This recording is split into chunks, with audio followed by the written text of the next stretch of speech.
Kita berdoa dulu. Terima kasih ya Bapak karena kasih setia Engkau selalu memimpin kami sehingga kami selalu dalam keadaan sehat. Sebentar kami akan renungkan firman-Mu, biarlah Engkau yang mengarahkan semuanya supaya kami mengerti. Terima kasih Tuhan, dalam nama Yesus kami berdoa. Amin. Oke, kita eh, ingat ya, kita ini sudah eh, cukup lebih dari 4 bulan kan kita kita sekarang renungan. Bukan cuma dari waktu yang panjang, tapi ini juga ada kita rekam. Jadi jadi kalau misalnya ada mau ulang-ulang, misalnya mau dilihat lagi, bisa ingat-ingat, nanti bisa dilihat di video. Jadi ada rekaman-rekaman. Tadi kita pagi-pagi kita ada lari, ada jogging. Kita sudah cukup lama nyenak jogging. Jadi satu satu bulan setengah di sini tidak pernah jogging karena tempat baru, beda dengan di Sentra Duta yang gampang masuk keluar, ini di atas. Jadi kalau mau keluar susah. Tapi tadi kita kita juga akhirnya olahraga lagi. Nah, di waktu tadi kita baku dapat dengan bapak-bapak yang 96 tahun yang suka jalan-jalan keliling. Dia dia 30, dia satu minggu 3 atau 4 kali. Jadi ada selang-seling hari dia jalan 4 kilo. Jadi 4 kilo satu putaran itu sekitar 700. Jadi dia 3 atau 4 kali dia berjalan. Nah itu kita ketemu dia tahun lalu. Ya, kita tanya, ngobrol-ngobrol dengan dia 96 tahun. Berarti sekarang dia sudah 97. Tapi masih kuat, masih jalan. Jadi satu waktu kalau papi mami datang ke Bandung, nanti ikut berjalan sama dengan dia. Eh, 90, berarti kan beda 10 tahun dengan papi. Ya, berarti beda 10 tahun. Iya. Jadi dia bukan cuma sehat jasmani, sehat pikiran deh dia. Pasti. DP jantung bagus deh. Mesti 3, sehat jasmani, pikiran, mental, dan rohani. Iya, betul itu. Sehat semua. Jadi memang kita juga karena sudah sakit-sakit juga leher-leher karena di komputer terus satu hari berapa jam. Oke, kita mulai ya. Kita lihat sekarang di Yeskiel pasal yang ke-11. Jadi kita kemarin 8, kita lompat saja ke 11 karena 8 sampai 10 itu mirip-mirip saja temanya. Tapi yang 11 ini ada sedikit berbeda.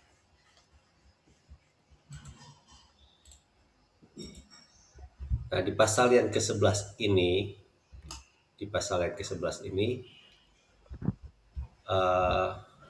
judulnya penghakiman kepada penasihat-penasihat yang jahat. Jadi kalau yang kemarin ini Tuhan memberikan teguran penghakiman kepada imam-imam, kepada orang-orang yang rohani. Ya, kalau di sini kepada pemimpin, ya. Jadi semua kena juga. Ya, kalau kita lihat latar belakang ceritanya, ingat Yeskiel itu ada di pembuangan di Babilonia. Nah, sedangkan si Nebukadnezar itu dia memang tidak di Babilonia dan tidak di antara Yerusalem dengan Babilonia. Jadi di perbatasan lah. Jadi waktu Tuhan memberikan penglihatan di pasal 11 ini, dia ada di Babilonia, tapi Tuhan rohnya membawa dia untuk melihat kembali ke Yerusalem. Jadi dia lihat ke Yerusalem, bukan dia ada di Yerusalem, dia dibawa oleh roh untuk melihat keadaan di Yerusalem. Kalau yang pasal 8 kan kita lihat Tuhan membawaku melihat-lihat, ya mirip-mirip seperti itu juga ya. Tuhan kasih bawa kemana-mana untuk dia kasih lihat. Lalu ayat 1, lalu roh itu mengangkat aku dan membawa aku ke pintu gerbang timur dari rumah Tuhan, ya berarti di Yerusalem, pintu yang menghadap ke sebelah timur. Lihat, di dalam pintu gerbang itu ada 25 orang, dan di antara mereka kulihat Sasanya bin Asyur dan Pelaka bin Benaya, yaitu pemimpin-pemimpin bangsa. Ya, nama ini tidak usah terlalu perhatikan, nama pemimpin saja yang berpengaruh. Sedangkan di sini ada 25 orang. Menurut tafsiran orang ini, di daerah di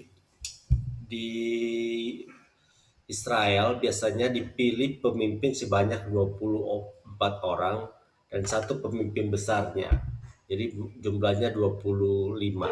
Ya biasanya 24 itu komplit lah semua pemimpin. Jadi dan itu bisa juga jadi satu simbol kelengkapan dari semua pemimpin. Seperti di kitab Wahyu ada 24 orang tua-tua yang berdiri di hadapan tahta gitu ya. Ada juga 70 orang. 70, 24, 12 tambah 12 itu kadang-kadang simbol-simbol untuk semua tim, semua yang kelengkapan.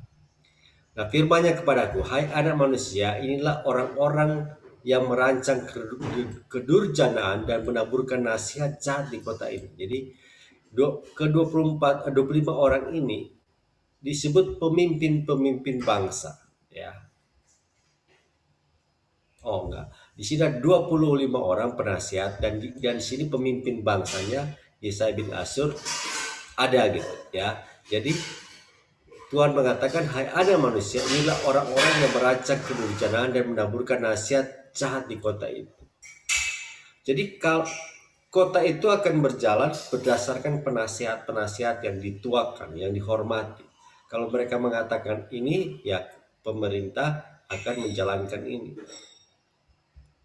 Kemudian Tuhan bilang, ya, berdebuatlah kepada mereka, berdebuatlah melawan mereka, berdebuatlah hai anak manusia. Maka roh Tuhan meliputi aku, dan Tuhan berfirman kepada aku, katakanlah beginilah firman Tuhan, kamu berkata-kata begini, hai kaum Israel, dan aku tahu apa yang timbul dalam hatimu. Ya, Tuhan tegur karena mereka salah menasihati, berkata-kata begini ya, berkata-kata sesuai apa yang timbul dalam hati mereka. Ya. Akibat daripada penasihat yang jelek dari mereka, banyak orang-orang terbunuh ya. Orang-orang yang kamu bunuh di kota ini, mereka lah dagingnya, dan kota ini adalah periuk, tapi kamu akan kugiring keluar dari dalamnya. Kamu takut pada pedang, tapi aku akan mendatangkan pedang atasmu, demikianlah firman Tuhan. Pedang itu melambangkan kekuasaan yang berlaku, dan juga pemerintah dari bangsa lain yang menguasai gitu ya. Kan di situ kan yang menguasai sudah pemerintah Babilonia kan. Jadi mereka itu masih orang Israel, seperti pemerintahan di dalam jajahan lah. Mereka ini takut kepada jajahan, mereka takut kepada pemerintah. Jadi mereka berkata-kata yang enak-enak saja, bukan apa yang Tuhan inginkan. Jadi itu Tuhan tegur kepada mereka. Tuhan bilang Tuhan akan hukum mereka. Tuhan bilang di ayat 12, akulah Tuhan karena kelakuanmu tidak selaras dengan ketetapan-ketetapanku, dan peraturan-peraturanku tidak kamu lakukan. Bahkan kau melakukan peraturan bangsa-bangsa yang di sekitarmu. Jadi mereka lebih mau mengikuti peraturan bangsa-bangsa Mesir yang dekat, karena mereka mencari aman, ataupun yang ya itu bangsa-bangsa penguasa. Jadi mereka tidak pentingkan yang Tuhan inginkan. Kalau kalau mereka disuruh menyembah matahari, ya kan kemarin kita lihat ada orang-orang yang menyembah matahari, mereka akan lakukan itu. Jadi ini pemimpin-pemimpin yang tidak mentaati Tuhan. Ya, ini pelajaran bagi kita bahwa dalam setiap bangsa, di setiap kota, dimanapun, walaupun ada pemerintahan, tapi kita tetap, ya kita taat pada pemerintah, tapi kita dalam hal menyembah Tuhan, dalam hal eh, eh, kejujuran, di dalam hal kehidupan yang baik, kita harus ikuti apa yang firman Tuhan katakan. Maka sedang aku berdoa, matilah Pelaca bin Benaya, dan aku sujud dan berseru dengan suara jari, kataku, aduh Tuhan Allah, apakah engkau menghabiskan sisa Israel? Ini waktu dia berbuat, pemimpin dia bernama Pelaka bin Benaya itu bahkan langsung mati. Ya, nggak tahu mati karena dihukum Tuhan, atau mati sakit jantung, ketakutan, atau apa, pokoknya dia mati. Ya, jadi memang penghakiman pada Tuhan itu bisa berlaku kepada siapa saja gitu, yang menentang firman Tuhan.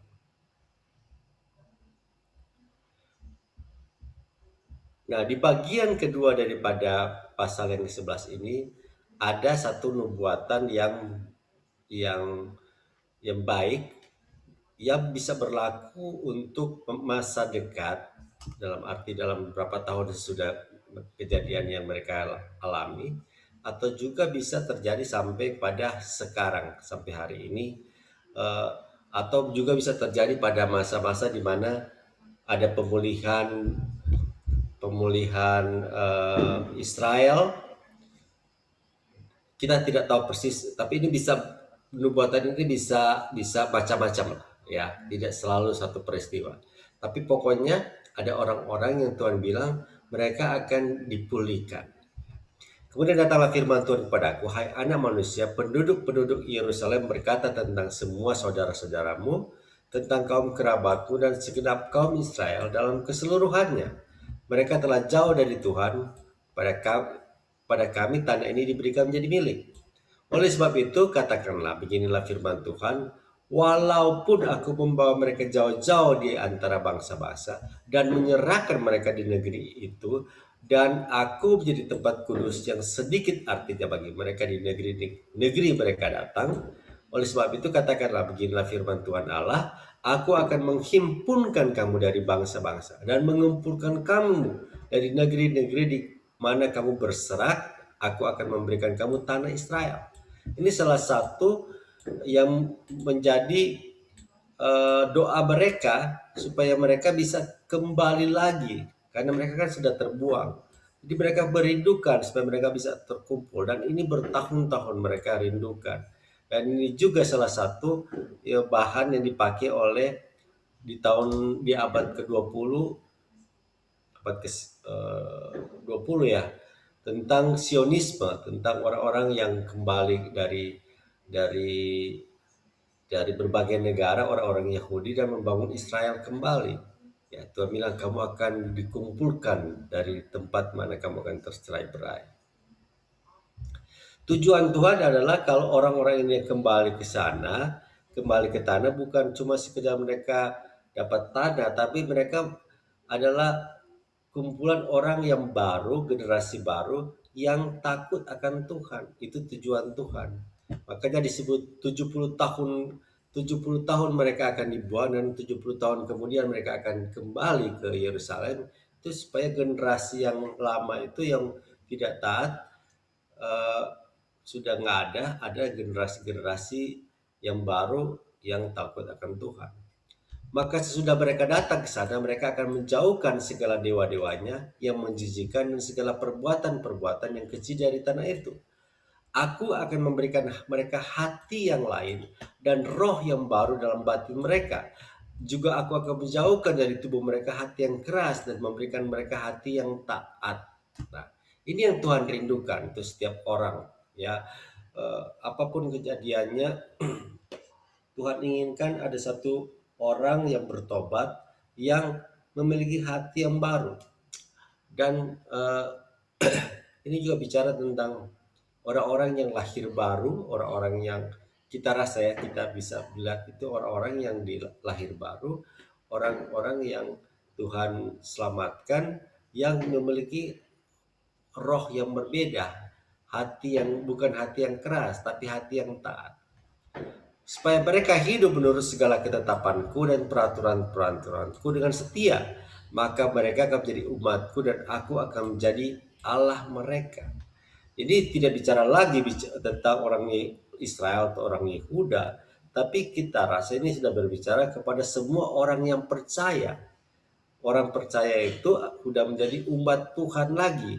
Bukan umat sekedar umat Israel, umat Tuhan dari segala bangsa. Aku akan menjadi Allah mereka. Ini yang Tuhan rindukan, supaya seperti kumpulan umat yang baru. Tapi mengenai mereka yang hatinya berpaut pada dewa-dewanya menjijikan, pada perbuatan-perbuatan yang keji, aku akan menimpakan kelakuan mereka atas kepalanya sendiri. Demikianlah firman Tuhan. Ya, jadi ada perbedaan, ada orang yang diselamatkan, orang-orang yang hatinya baru, tapi ada orang yang tidak mau bertobat. Nah, kalau mereka tidak mau bertobat, ya mereka tetap menyembah dewa, mereka akan mendapatkan hukuman. Ya, maka kerup-kerup itu mengangkat sayap mereka dan roda-rodanya bergerak bersama dengan mereka, sedang kemuliaan Allah Israel berada di sana. Lalu kemuliaan Tuhan naik ke atas tengah-tengah kota dan hinggap atas gunung yang sebelah timur kota. Jadi ini bicara tentang kemuliaan-kemuliaan Tuhan yang si Yeskia lihat seperti pasal-pasal pertama dan pasal ke-8. Dan roh itu mengangkat aku dan membawa aku kembali dalam penglihatan dari roh Allah ke negeri Kasdim kepada para buangan. Ya, jadi dibawalah dia untuk mengingatkan kembali kita bahwa tadi dia kan dibawa ke Yerusalem, sekarang dibawa kembali ke negeri Kasdim, ya, artinya tempat-tempat mereka dibuang. Ya, lalu penghilalah penglihatan yang kulihat daripada aku. Dan aku sampaikan pada para buangan ini segala sesuatu yang diperlihatkan Tuhan kepadaku. Jadi Tuhan kasih penglihatan ini bukan untuk dia sendiri, untuk dia juga bergaya-gaya dengan nubuatan ini, tapi pesannya ini adalah pesan untuk orang-orang yang ada di pembuangan. Ya. Jadi pesannya jelas, mereka itu mereka diharapkan Tuhan akan menjadi generasi yang baru atau orang yang bertobat dan orang yang sungguh-sungguh punya hati yang taat kepada Tuhan. Walaupun mereka dalam pembuangan, tapi Tuhan akan menyertai mereka, ya. Dan ini kita akan lihat mungkin di pasal-pasal di kitab-kitab yang lain, mungkin seperti Nehemia, Esra, dan juga Daniel, ya kita bisa lihat nanti di sana. Tapi ini bicara tentang penglihatan itu Tuhan kelihatan dulu. Oke, jadi menarik bahwa kita mulai mengerti apa yang ditulis oleh Yeskiel, ya. Jadi selama ini kita agak sulit memahami kitab-kitab Yeskiel, tapi sekarang kita sudah mulai memahami dan bagaimana itu Tuhan bicara pada masa itu dan bisa juga berlaku sampai saat ini. Dan prinsipnya sama, ya, kalau orang-orang komunitas bangsa yang taat pada Tuhan, pasti mereka akan ada hukuman. Nah, itu tinggal tunggu waktunya. Kalau mereka diberi kesempatan, tapi kesempatan itu ada batasnya. Tapi Tuhan tetap merindukan satu kumpulan yang setia, yang hatinya berpaut pada Tuhan. Oke, itu saja apa yang kita belajar pasal yang ke-11. Coba nanti kita periksa-periksa lagi kalau misalnya kita mau lanjut di pasal-pasal yang lain dari Yeskiel. Masih ada yang bagus dari pasal-pasal yang ada di Yeskiel, jadi mungkin kita masih ada di sana. Oke. Oke, ada pertanyaan? Ada komentar? So mengerti, yang penting so mengerti. Oke, iya. mengerti dan kita sedikit-sedikit, jangan terlalu banyak ya, Iya, iya. supaya Cukup. cukup untuk Iya. hari ini. Ah, ah. Kalau terlalu banyak nanti lupa lagi yang sebelumnya. Lupa lagi itu lain.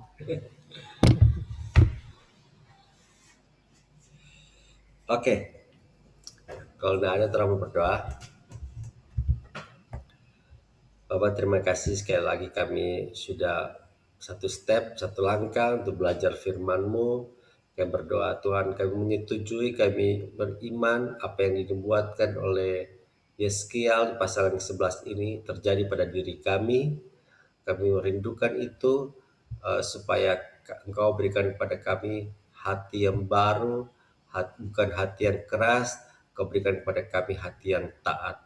Kami tidak mau menjadi pemimpin-pemimpin yang tidak baik, tidak mau menjadi penasihat-penasihat yang tidak baik, yang lebih mementingkan kehidupan eh, menyenangkan manusia, bukan menyenangkan Tuhan.